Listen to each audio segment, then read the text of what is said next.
ஒருத்தர் ஓடி வந்தார். இன்னொருத்தரை பார்த்து, சார் உங்க சைக்கிளை ஒரு நாள் இரவல் கொடுங்களேன், பக்கத்து ஊருக்கு போயிட்டு வர வேண்டியிருக்கு அப்படின்னார். இவர் சைக்கிளை கொடுத்து பத்திரமா கொண்டுட்டு போங்கன்னார்.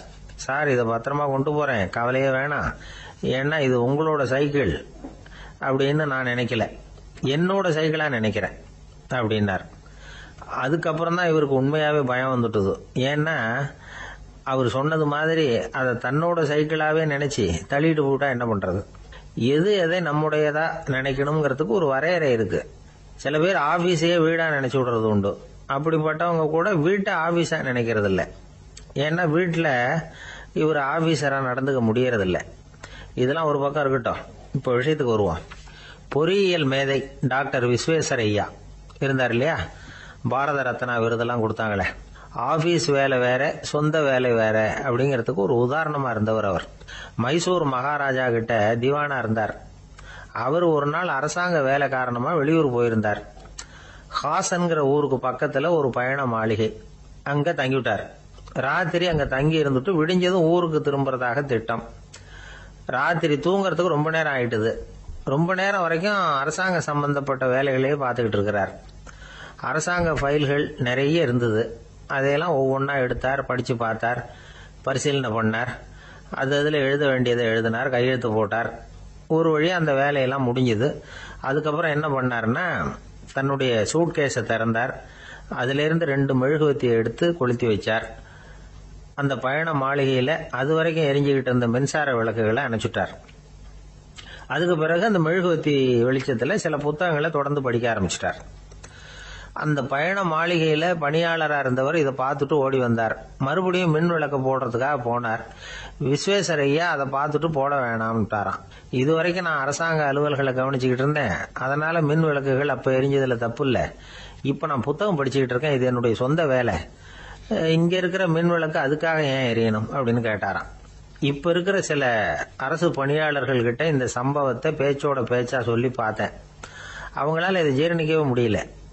நேர்மை தேவைதான் சார், அதுக்காக அவ்வளவு தூரத்துக்கு அது தேவையா அப்படிங்கிறாங்க. விஸ்வேஸ்வரய்யா அப்படி பண்ணினது தான் ஒரு நேர்மையாளர் அப்படின்னு இந்த உலகத்துக்கு நிரூபிக்கணுங்கிறதுக்காக இல்லை. தான் அப்படி நடந்து காட்டினா தன்னை சுத்தி இருக்கிறவங்களும் அதை கேள்விப்படுறவங்களும் முடிஞ்ச அளவுக்கு பொது வாழ்க்கையில அரசு பணியில நேர்மையை கடைபிடிக்க முயற்சி பண்ணலாமே அப்படிங்கிறதுக்காகத்தான். இப்பவும் சில பேர் இருக்கிறாங்க, இவங்க ஆபீஸ் வேற வீடு வேறன்னு நினைக்கிறது இல்லை, அவ்வளவு உரிமை. ஒருத்தர் அப்படிதான், அவருக்கு அவசரமா 5000 ரூபாய் தேவைப்பட்டது. ஆபீஸ் பணத்தை எடுத்துக்கிட்டார். அந்த நேரம் பார்த்து ஆடிட் வந்துட்டுது. ஆப்பிட்டுக்கிட்டார். விசாரணை நடக்குது. அவர் சொல்றார், சார் நான் நேரம் காலம் பார்க்காம ஆபீஸ்ல வேலை செய்வேன், ஏன்னா அதை என்னோட ஆபீஸா நினைக்கிறேன். அவசரத்துக்கு அந்த பணத்தை எடுத்தேன், மறுபடியும் வச்சுடலாம்னு தான் இருந்தேன், அதுக்குள்ள இப்படி ஆயிட்டுது. நீங்க என்ன நினைச்சாலும் சரி, நான் ஆபீஸ் வேற வீடு வேற அப்படின்னு நினைக்கிறது இல்லை, அது என்னோட சுபாவம் அப்படின்னார். விசாரணை பண்ணவர் தீர்ப்பு வழங்கினார். உங்க சுபாவத்துக்கு மதிப்பு கொடுத்து நானும் தீர்ப்பு வழங்குறேன். நீங்க கொஞ்ச நாள் ஜெயிலில் இருந்துட்டு வாங்க, அது உங்களுக்கு கஷ்டமா இருக்காதுன்னு நினைக்கிறேன். ஏன்னா அங்க போனாலும் நீங்க உங்க சுபாவப்படி வீடு வேற ஜெயில் வேறன்னு நினைக்க மாட்டீங்க அப்படின்னா. வயிறு பசிக்குதேங்கிறது சிலரோட கவலை, வயிறு பசிக்க மாட்டேங்குதே அப்படிங்கிறது சில பேரோட கவலை. 2 விதமான கவலைக்கும் வயிறு தான் காரணமா இருக்குது. வயிறு பசிச்சதுன்னா அது இயற்கை, வயிறு பசிக்கலைன்னா அது வியாதி. ஆனா பசியையும் நாம பசிப்பிணி அப்படின்னு தான் சொல்லுவோம். என்ன காரணம்? வியாதியை போக்க வேண்டியது எவ்வளவு முக்கியமோ அதை விட முக்கியம் பசியை போக்க வேண்டியது.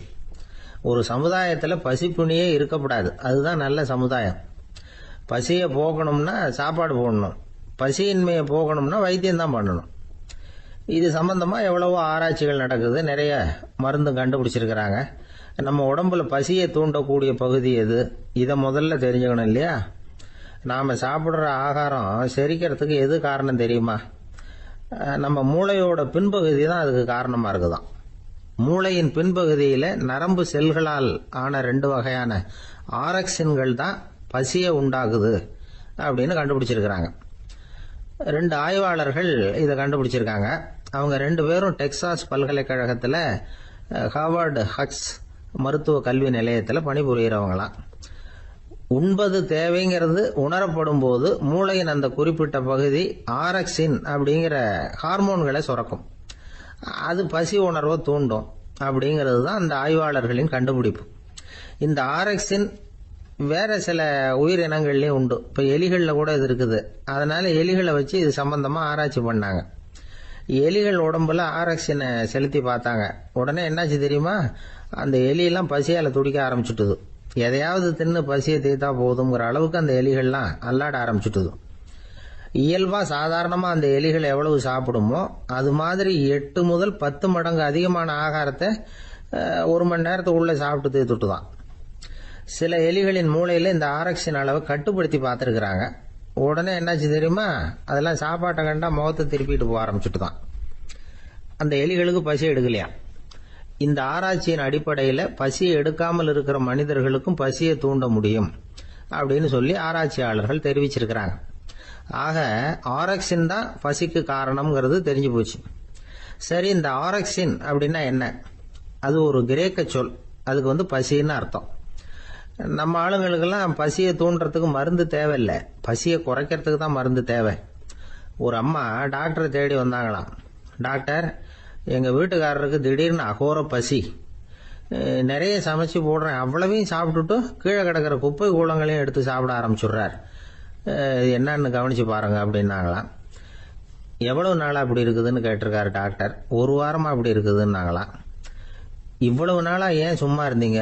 ஆரம்பத்திலேயே இங்க அழைச்சிட்டு வர வேண்டியது தானே அப்படின்னாரான் டாக்டர். அது ஒண்ணும் இல்ல டாக்டர், வீடு பூரா சுத்தமாகட்டுமேன்னு பாத்துக்கிட்டு இருந்தேன் அப்படின்னாங்களாம் அந்த அம்மா. சங்கீத வித்வான்கள்ல பல வகை உண்டு. சில குறிப்பிட்ட ராகங்களை பாடுறதுல அவங்களுக்கு பெருமை வர்றது உண்டு. ஆனா ஒருத்தர் இருந்தார், அவரால் ஒரு ராகத்துக்கே பெருமை வந்தது. அந்த ராகத்தை அவர் வாசிச்சு கேட்கணும் அப்படின்னு சொல்லுவாங்க. அது என்ன ராகம்னா தோடி ராகம். சரி, அந்த வித்வான் யாருன்னா அவர் தான் திருவாவடுதுறை ராஜரத்னம் பிள்ளை. பேராசிரியர் கல்கி ஒரு சமயம் தம்முடைய பத்திரிகையில் எழுதினாராம். அதை அப்படியே படிக்கிறேன் கேளுங்களேன்.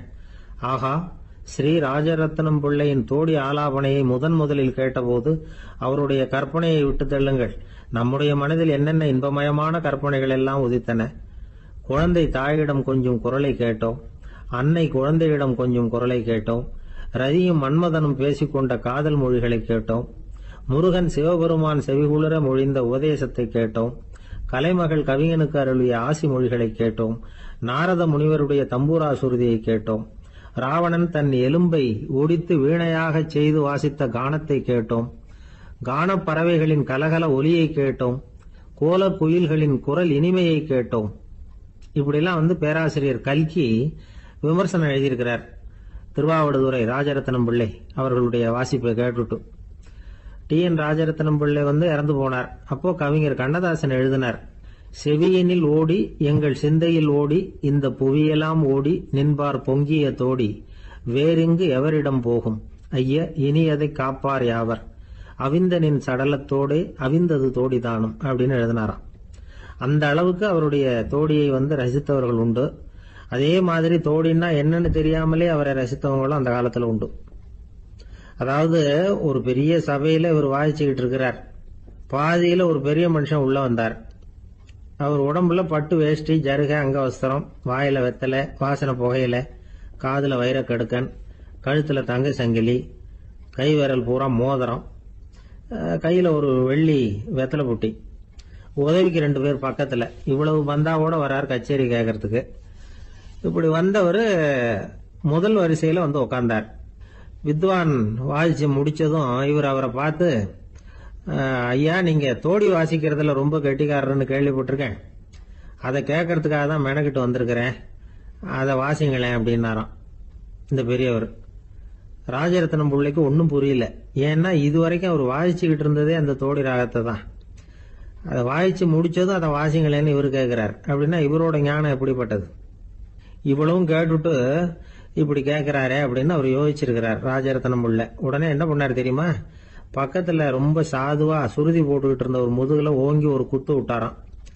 அவருக்கு ஒன்றும் புரியல, எதுக்கு நம்மளை அடிக்கிறாரு இவரு, நம்மளை குத்துறாரு வித்வான்னு. அவர் அதிர்ச்சியால இவர் நிமிந்து பார்த்திருக்கார். அப்ப ராஜரத்னம் பிள்ளை சொன்னாராம், ஏய்யா, ஐயா பெரிய மனுஷன், என்னுடைய பரம ரசிகர், தோடி ராகம் கேட்கணுங்கிறதுக்காக இவ்வளவு தூரம் வந்திருக்கிறார், வந்து முத வரிசையில் உட்காந்துருக்கார்.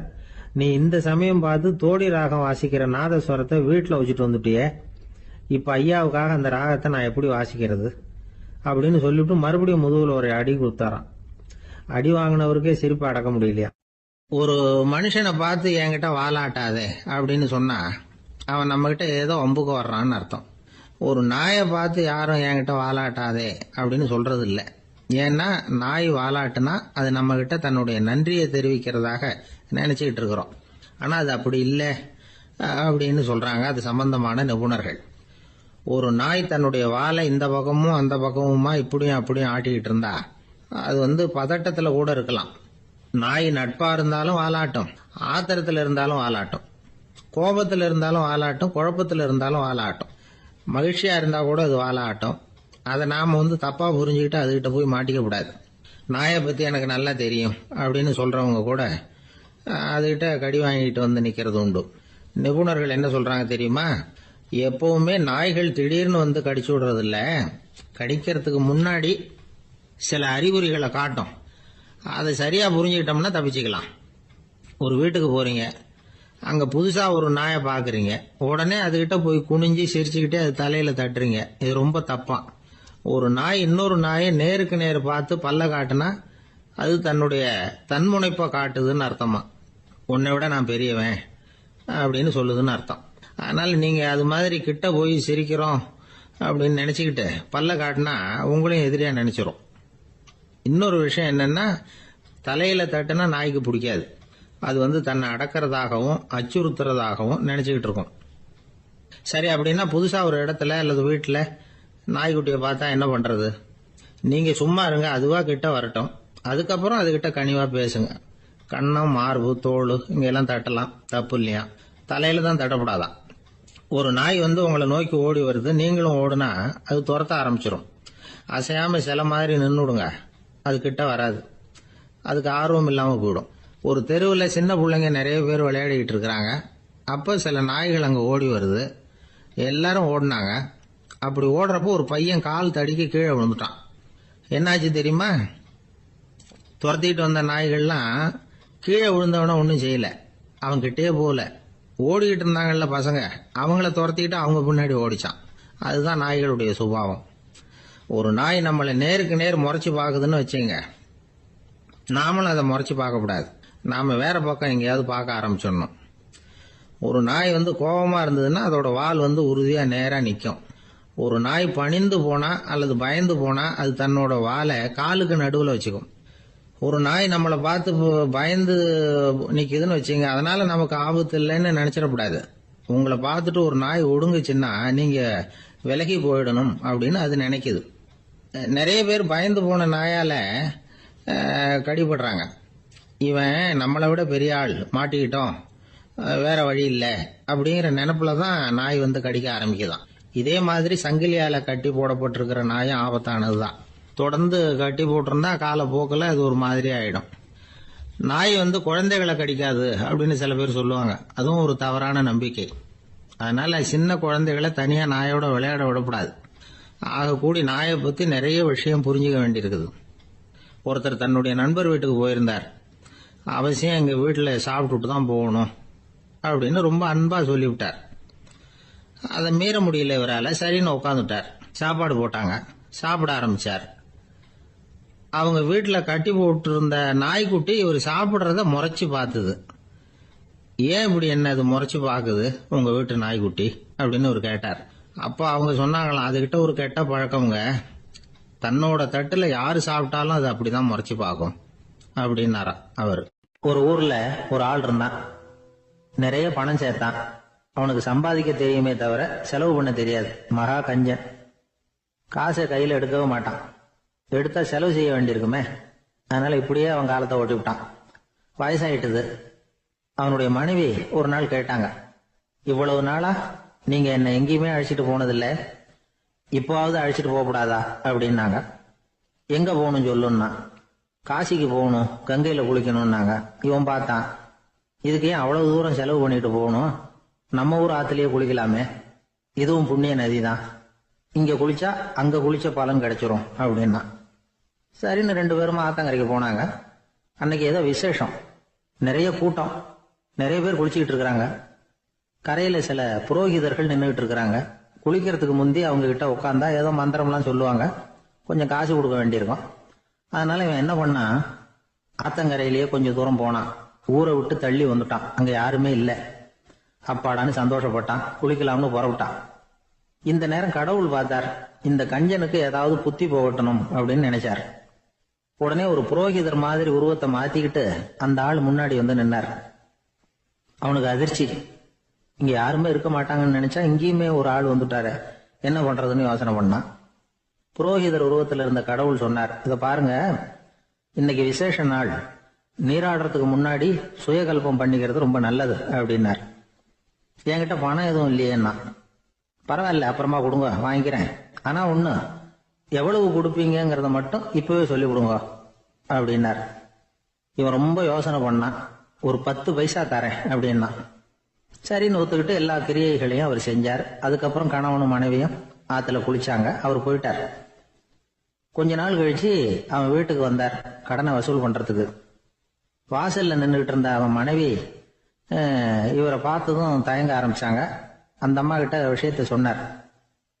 அந்த அம்மா ஓடி போய் உள்ள இருக்கிற தன்னுடைய கணவர்கிட்ட சொன்னாங்க. அவன் யோசனை பண்ணான், இப்ப வெளியில போனா அவனுக்கு 10 காசு கொடுக்க வேண்டியிருக்கும், அதனால எனக்கு காய்ச்சல்னு அந்த ஆளுகிட்ட சொல்லிவிடு, இன்னொரு சந்தர்ப்பத்துல என்ன வந்து பார்க்க சொல்லு அப்படின்னா. அந்த அம்மா போய் சொன்னாங்க. அப்படிங்களா, அப்படின்னா அவரை நான் உடனே போய் பார்க்கணுமே அப்படின்னு உள்ள நுழைய ஆரம்பிச்சார். அவங்க மறுபடியும் இருங்க தான் வரேன்னு சொல்லிவிட்டு உள்ள ஓடி விஷயத்த சொன்னாங்க. இது எதுடா வம்பா போச்சு அப்படின்னு பார்த்தான். மனைவியை கிட்டத்துல கூப்பிட்டான், இந்த பாரு, ஜன்னி கண்டு நான் இறந்து போயிட்டதா சொல்லிவிடு அப்படின்னா சொன்னாங்க. புரோகிதர் பார்த்தார். அப்படின்னா ஒரு வழியா இருந்து அவருடைய இறுதி சடங்குகளையும் நானே முடிச்சுட்டு போயிடுறேன் அப்படின்னார். உள்ள இருந்தவன் யோசனை பண்ணான், அந்த ஆள் என்ன விடமாட்டான் போல இருக்கு, அதனால ஒரு சவப்பெட்டியில என்னை வச்சு தூக்கிக்கிட்டு மயானத்துக்கு போங்க பாத்துக்கலாம் அப்படின்னா. புரோகிதரும் விடுற மாதிரி இல்ல, கூடவே நடந்து போயிட்டு இருக்கிறார். அங்க இறக்கி சடங்குகளை முடிச்சுட்டு தீ வைக்கிற நேரம் பொட்டிக்குள்ள இருந்த நம்ம ஆளு அலறி அடிச்சுட்டு வெளியில ஓடி வந்தான். புரோகிதர் உருவத்தில் இருந்த கடவுள் சிரிச்சார், தன்னுடைய சுய உருவத்தை காட்டினார். அதுக்கப்புறம் அவனை கூப்பிட்டு, இத பாருப்பா, ஏன் இப்படி அல்லாடுற, ஏதாவது வர வேணும்னா கேள் தரேன் அப்படின்னார். அவன் யோசனை பண்ணான், பகவானே ஒரே ஒரு வரம் தான் உங்ககிட்ட கேட்கணும்னா. என்ன வேணும் கேளுன்னார். அந்த 10 பைசா தட்சணையை தள்ளுபடி பண்ணா போதும் அப்படின்னா. கடவுளும் சரின்னு சொல்லிட்டு போயிட்டார். இப்படி ஒரு கதையை சுவாமி சிவானந்தர் சொல்லியிருக்கிறார். செல்வந்தர்கள் பல பேர் இப்படித்தான் இருக்கிறாங்க, தாங்களும் அனுபவிக்க மாட்டாங்க, அடுத்தவங்களுக்கும் கொடுக்க மாட்டாங்க. இது மாதிரியான கஞ்சர்களுக்கு இந்த உலகம் இல்லை அந்த உலகம் இல்லைங்கிறார் அவர். இந்த கதையில கடவுள் கடன் வசூலுக்கு வந்தது மாதிரி நம்ம ஊர் ஆள் ஒருத்தன் இன்னொருத்தர்கிட்ட 10 பைசா கடன் கொடுத்துட்டான். திருப்பி வாங்கறதுக்கு நடையா நடக்கிறான். கடைசியா கேட்டான், நீ எப்பதான் கடனை திருப்பி தரப்போற, அதை முடிவா சொல்லுன்னா. வர்ற வியாழக்கிழமை கண்டிப்பா கொடுத்துருவேன் அப்படின்னானா அவன். அன்னைக்கு நான் ஊர்ல இருக்க மாட்டேனே அப்படின்னானா இவன். அதனால என்ன, நானும் தான் அன்னைக்கு ஊர்ல இருக்க மாட்டேன் அப்படின்னா. ஒரு ஊர்ல 4 நண்பர்கள் இருந்தாங்க. 4 பேரும் சோம்பேறிகள். 4 பேருக்கும் எந்த வேலையும் செய்யறதுக்கு உடம்பு வளையறதில்ல. இருந்தாலும் சோம்பேறித்தனத்துல ஒருத்தருக்கு ஒருத்தர் கொஞ்சம் வித்தியாசம் உண்டு. அதுக்கு தகுந்த மாதிரி அவங்களுக்கு பேர் அமைஞ்சு போச்சு. ஒருத்தன் கால் சோம்பேறி, இன்னொருத்தன் அரை சோம்பேறி, அடுத்தவன் முக்கால் சோம்பேறி, கடைசி ஆளு முழு சோம்பேறி. இவங்க 4 பேரும் நண்பர்கள். அப்புறம் எப்படி காரியம் நடக்கும்? 4 பேரும் ஒரு வீதியில அப்படியே நடந்து போய்கிட்டு இருக்கிறாங்க. நல்ல பசி, எங்கேயாவது சோறு போடுவாங்களா அப்படின்னு பார்த்துக்கிட்டே வந்தாங்க. அவங்க வந்த வழியில ஒரு 1 ரூபாய் காசு கிடந்தது தரையில. அவங்க கண்ணுல அது பட்டுது. ஆனாலும் அது குனிஞ்சு எடுக்கணுமே, அதுக்கு சோம்பேறித்தனம். முழு சோம்பேறி பார்த்தான்.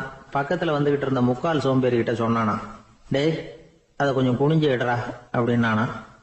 அவன் என்ன பண்ணான் தெரியுமா, அதுக்கு அடுத்தபடியா வந்த அரை சோம்பேறி கிட்ட சொன்னானா, டேய் நீ அதை கொஞ்சம் குனிஞ்சு எடுறா அப்படின்னானா. அவன் இவனை விட மோசம், அடுத்தவங்க கிட்ட சொல்லியிருக்கிறான். அவனும் குனியறதுக்கு தயாரா இல்லை. ஆக கூடி கடைசியில யாருமே காசை எடுக்கல. என்னத்துக்கு அனாவசியமா உடம்ப வளைச்சிக்கணும் அப்படின்னு எல்லாரும் பேசாம வந்துட்டாங்க. அவங்க பாட்டுக்கு நடந்து வந்துகிட்டே இருக்கிறாங்க. எதிரில் ஒருத்தன் வாழைப்பழத்தை வண்டியில வச்சு தள்ளிட்டே வந்தான். ரூபாய்க்கு 4 பழம்னு கூவி வித்துக்கிட்டே வர்றான். இப்ப அந்த முழு சோம்பேறி சொன்னானா, டேய் வழியில கிடந்தது 1 ரூபா, அதையாவது எடுத்துக்கிட்டு வந்திருந்தா இப்போ இந்த பழத்தை வாங்கி ஆளுக்கு ஒன்று சாப்பிடலாமே அப்படின்னானா. ஆமாம் சாப்பிட்ருக்கலாமே அப்படின்னாங்களாம் மற்றவங்களும். ஆனாலும் திரும்பி போய் அதை எடுக்கணும்னு யாருக்கும் தோணலை. பேசாமல் சோர்ந்து போய் நடந்து வந்தாங்களாம். இருட்டி போச்சு. வழியில் ஒரு கோவில். சரி இங்கேயே படுத்து தூங்குவோம் அப்படின்னா ஒருத்தன். அதுதான் சரின்னாங்க மற்றவங்களும். அப்படியே மண்டபத்தில் படுத்துட்டாங்க. கோவில் அர்ச்சகர் வேலையெல்லாம் முடிச்சு விட்டு வெளியில் வந்திருக்காரு. இவங்கள பார்த்தாராம். ஏன் இப்படி சோர்ந்து போய் கிடக்குறீங்க அப்படின்னு விசாரிச்சிருக்காரு. 2 நாளாச்சுங்க நாங்கள் சாப்பிட்டு அப்படின்னாங்களாம். அவர் உடனே ஐயோ பாவம் அப்படின்னு சொல்லி பானை, விறகு, அரிசி, தண்ணி எல்லாம் கொடுத்து நீங்களே சமையல் பண்ணி சாப்பிட்டுக்கோங்க அப்படின்னு சொல்லிவிட்டு போயிட்டார். இந்த 4 பேருக்கும் சமையல் பண்ணி சாப்பிடணும்னு ஆசையாக தான் இருந்தது. ஆனால் அடுப்பு பற்ற வைக்கணுமே, அதுக்கு தீப்பெட்டி வேணுமே. தீப்பெட்டி இல்லை. இப்போ முழு சோம்பேறி ஆரம்பிச்சான். அடுத்தவனை பார்த்து டேய் கடைக்கு போய் ஒரு தீப்பெட்டி வாங்கிட்டு வாயேன் அப்படின்னு நானா. அவன் வழக்கம் போல அடுத்தவங்க கிட்ட சொல்லியிருக்கான்.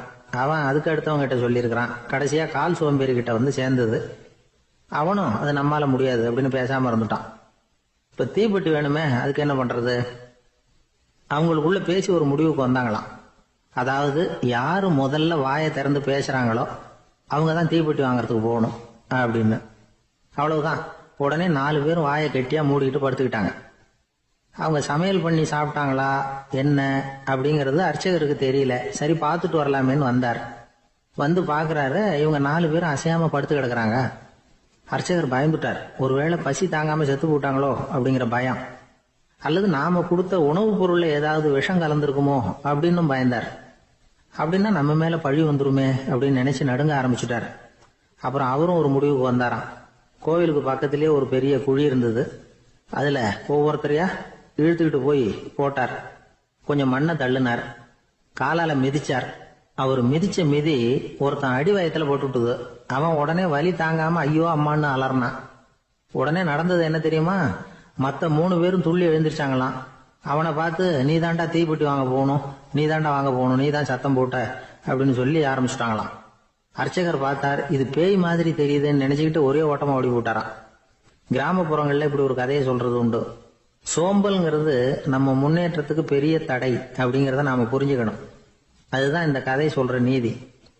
ஒரு பள்ளிக்கூடத்துல ஒரு புதுமையான போட்டி நடந்துதான். அதாவது சோம்பேறித்தனத்துக்கு பரிசு. அதுல 2வது பரிசு யாருக்குன்னு அறிவிச்சாங்க.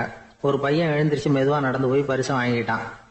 அடுத்தது முதல் பரிசு யாருக்கு அப்படின்னு அறிவிச்சாங்களாம். அவன் கடைசி வரிசையில இருந்து கத்தனானா, ஐயா அதையும் அந்த பையன் மூலமாவே கொடுத்து அனுப்பி வச்சிருங்க, இங்க வந்தது நான் வாங்கிக்கிறேன் அப்படின்னா. ஒரு ஊர்ல ஒரு ராஜா இருந்தார். அவரு ஒரு நாள் காலையில அரண்மனையில மேல் மாடத்துல வந்து நின்றுகிட்டு இருந்தார். அப்போ ஒரு ஆள் வீதியில ரொம்ப வேகமா ஓடிக்கிட்டு இருக்கான். அதை ராஜா கவனிச்சார். அவன் மனசுல ஏதோ ஒரு தவிப்பு இருக்குங்கிறத புரிஞ்சுக்கிட்டார். உடனே அரண்மனை சேவகர்களை கூப்பிட்டார். அந்த ஆளை இங்க அழைச்சிட்டு வாங்க அப்படின்னார். இவங்க ஓடி போய் அந்த ஆளை அழைச்சிட்டு வந்தாங்க. மன்னர் முன்னாடி நிறுத்தினாங்க. மன்னர் அவனை நிமிர்ந்து பார்த்தார். எதுக்காக இவ்வளவு வேகமா ஓடிக்கிட்டு இருக்கிற அப்படின்னு கேட்டார். இதுக்கு அவன் சொன்னா, மன்னா நம்ம கோட்டையின் வடக்கு வாசல் இருக்கு இல்லையா, அது ஓரமா ஒரு பெரிய பாறாங்கல் கிடக்கு. அதுக்கு அடியில நான் ஒரே ஒரு வெள்ளி நாணயத்தை புதைச்சி வச்சிருக்கேன். அது இப்போ எனக்கு தேவைப்படுது. என்னுடைய மனைவிக்கு ஒரு பரிசு வாங்கி கொடுக்க வேண்டியிருக்கு. அதுக்காக தான் அவசரமா ஓடிக்கிட்டு இருக்கிறேன் அப்படின்னா. மன்னர் யோசனை பண்ணார். அப்புறம் சொன்னார், அதுக்காகவா இப்படி ஓடுற? பரவாயில்ல, அதை பத்தி கவலைப்படாத. நான் உனக்கு 10 வெள்ளி காசுகள் தர்றேன், வாங்கிட்டு திரும்பி போ அப்படின்னார். இவன் தலையை சொரிஞ்சான். மன்னா நீங்க கொடுக்கறத ரொம்பவும் மகிழ்ச்சியோட வாங்கிக்கிறேன். இருந்தாலும் அதுக்கப்புறம் அந்த வடக்கு வாசலுக்கு போய் அங்க இருக்கிற ஒரு நாணயத்தையும் எடுத்துக்கிட்டு போயிடுறேனே அப்படின்னானா. இத பாருப்பா, அந்த ஒரு நாணயத்தை மறந்துரு, உனக்கு 100 வெள்ளி நாணயங்கள் தரேன் இருக்கார். மன்னா ரொம்ப மகிழ்ச்சி, உங்க மாதிரி தாராள குணம் வேற யாருக்கும் வராது. நீங்க கொடுக்கற 100 நாணயங்களையும் வாங்கிக்கிறேன். இருந்தாலும் வடக்கு வாசலுக்கு போய் அதையும் எடுத்துக்கிட்டா 101 ஆயிடுமே அப்படின்னானா. இத பாருப்பா, அந்த ஒரு நாணயத்தை மறந்துரு, அது எக்கேடாவது கெட்டு போகட்டும். நான் உனக்கு 100 பொற்காசுகள் தரேன், அதையாவது வாங்கிட்டு வந்த வழியிலேயே திரும்பி போடுன்னாராம். தங்க நாணயங்களே தரேன்னு சொல்றீங்க, தாராளமா வாங்கிக்கிறேன். இருந்தாலும் வடக்கு வாசலுக்கு போய் அப்படின்னு மறுபடியும் ஆரம்பிச்சான். அரசர் வந்து பொறுமை இழந்துட்டார். கடைசியா ஒரு முடிவுக்கு வந்துட்டார். இத பாருப்பா, உனக்கு என்னுடைய ராஜ்யத்திலேயே பாதியை கொடுத்துடுறேன், அப்படியாவது திருப்தியா திரும்பி போ அப்படின்னாராம். மன்னா, உங்களுடைய பெருந்தன்மைக்கு ஈடு இணையே கிடையாது. தேசத்திலேயே பாதி பிரிச்சு கொடுக்குறேன்னு சொல்றீங்க. அதனால உங்ககிட்ட ஒரு சின்ன வேண்டுகோள் அப்படின்னானா. சொல்லுன்னாராம் மன்னர் ஆர்வமா. இவன் மெதுவா ஆரம்பிச்சான். அப்படி இந்த ராஜ்யத்தை ரெண்டா பிரிக்கிறப்போ அந்த வடக்கு வாசல் இருக்கிற பக்கத்தை என்கிட்டயே கொடுத்துருங்கோ அப்படின்னானா. மன்னர் அசந்து போயிட்டார். இந்த கதை எதுக்காகன்னு கேட்டா, மனம்ங்கிறது ஒரு குரங்குங்கிறத புரிஞ்சுக்கிறதுக்காகத்தான். உன்னை புடிச்சுக்கிட்டா லேசில விடாது. அப்படிப்பட்ட மனச அறிவு தான் வழி நடத்தணும். அதுலதான் வாழ்க்கையின் வெற்றி அடங்கி இருக்குது. ஒரு சின்ன பையன் தெருவில் அழுதுகிட்டு இருந்தான். ஏன்பா அழுவுறேன்னு ஒரு பெரியவர் கேட்டார். ₹1 காசை இங்க தொலைச்சுட்டேன் அப்படின்னா. சரி, அதுக்காக அழாத, அதுக்கு பதிலா 10 ரூபா தரேன், இந்தா வச்சுக்கோன்னு கொடுத்தாரு. அந்த 10 ரூபாய வாங்கி சட்டப்பையில போட்டுக்கிட்டு அதை விட அதிகமா சத்தம் போட்டு அழ ஆரம்பிச்சுட்டான். மறுபடியும் ஏன்டா அழறேன்னு கேட்டார் பெரியவர். அந்த ₹1 கிடைச்சிட்டுதுன்னா இப்ப என்கிட்ட 11 ரூபா இருக்குமே, இப்ப 10 ரூபா தானே இருக்கு அப்படின்னு சொல்லிவிட்டு அழறான். ஒருத்தர் ரொம்ப அவசரமா வந்தார். சார், மனுஷன் நிம்மதியா இருக்கிறதுக்கு என்ன வழின்னு கேட்டார். சீக்கிரமா ஒரு கல்யாணத்தை பண்ணீங்க, எல்லாம் சரியா போடும் அப்படின்னோம். அவர் ஒரு மாதிரியா பார்த்தார். ஏற்கனவே எனக்கு கல்யாணம் ஆயிட்டுது சார், அதனால தானே நிம்மதியா இருக்கிறதுக்கு வழி கேட்கறேன் அப்படின்னார். சரி, இவர் ஒரு மாதிரியான கேஸ் அப்படின்னு நினைச்சுக்கிட்டு நம்மகிட்ட இருந்த ஒரு சின்ன புத்தகத்தை அவர்கிட்ட தூக்கி கொடுத்தோம். இதை படிச்சு பாருங்கன்னு. கல்யாணத்துக்கு பிறகும் சந்தோஷமா இருக்கிறதுக்கு என்ன வழி அப்படிங்கிற கேள்விக்கு அந்த புத்தகத்துல விளக்கம் இருந்தது. கணவன் மனைவிக்குள்ள சிக்கல் வராம இருக்கிறதுக்கு அதுல சில வழிகளை சொல்லி கொடுத்துருக்குறாங்க. அதெல்லாம் என்னென்ன அப்படிங்கிறத இப்ப பார்க்கலாமா? குடும்பம்னு இருந்தா கோபம் வரதான் செய்யும். அது வந்துட்டு போட்டும் பரவாயில்ல. ஆனா அந்த கோபம் ஒரே நேரத்துல 2 பேருக்கும் வந்துடாம பாத்துக்கணும். ஒரு சமயத்துல யாராவது ஒருத்தர் தான் கோபப்படணும், அடுத்தவங்க அமைதியா இருக்கணும். அதுக்கப்புறம் இவர் அமைதியான உடனே அவங்க ஆரம்பிச்சுக்கலாம். கோபமா ஏதாவது சொன்னா உடனே கோபமா பதில் சொல்லக்கூடாது. கொஞ்சம் பொறுத்து கோபம் தீர்ந்த உடனே அந்த பதிலை சொல்லலாம். அப்போ பதில் கோபமா இருந்தா கூட அது அவ்வளவு பெருசா தெரியாது. அற்ப விஷயத்துக்கெல்லாம் காய்ச்சி மூச்சுன்னு கத்திட்டு இருக்கக்கூடாது. உங்க 2 பேருக்குள்ள ஒரு தர்க்கம் ஆரம்பம் ஆயிட்டுதுன்னு வச்சுக்கோங்க. கடுமையா 2 பேரும் விவாதம் பண்றீங்க. உங்கள ஒருத்தர் இதுல ஜெயிக்கணும்னா அது நீங்களா இருக்க வேணாம், அடுத்தவங்க ஜெயிக்கிறதுக்கு நீங்க துணையா இருங்களேன். அப்படின்னா நீங்க கொஞ்சம் விட்டு கொடுக்கணும், அவ்வளவுதான். ஏதாவது குத்தம் சொல்லணுமா, செஞ்ச தப்ப சுட்டி காட்டணுமா, விமர்சனம் பண்ணணுமா, பண்ணுங்க, வேணான்னு சொல்லல. ஆனா சொன்னதை அப்படி சொல்றத கொஞ்சம் அன்பா இதமா சொல்லுங்க.